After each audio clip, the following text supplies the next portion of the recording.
In my company, they fired UI UX because they felt the Figma AI was enough. Because she worked hard for the entire like Figma things and stuff like those. She was the one who basically designed the entire UI.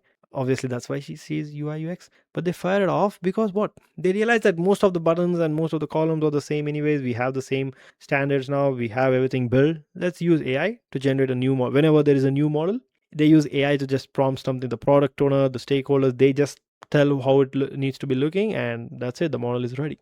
They can obviously tweak small changes. And why she was fired off is that she doesn't know how to code.